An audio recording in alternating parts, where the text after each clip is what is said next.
If BN wins, the people win.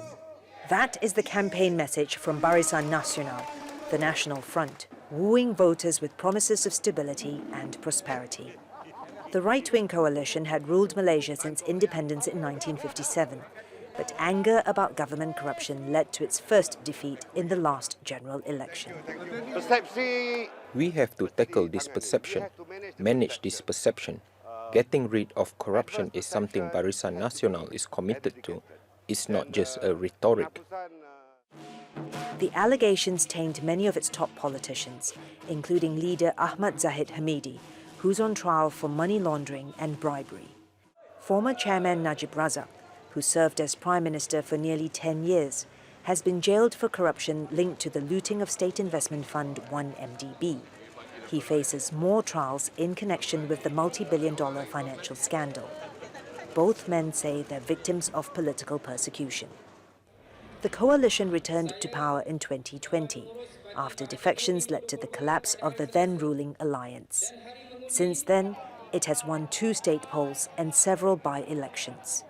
Buoyed by this, its leaders pushed for early elections. But analysts say corruption remains an important issue for voters.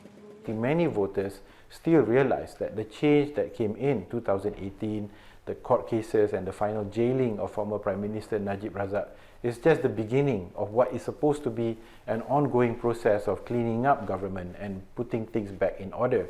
That job is unfinished. Economists say Malaysians will be paying the price of corruption for years to come.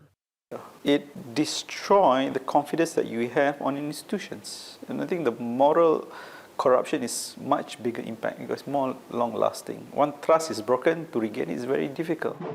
Opposition politicians have capitalized on this, warning that a vote for the National Front is a vote for corruption. This is the first time voters will have a choice between more than 2 strong coalitions. Surveys suggest no one party will secure a simple majority on its own.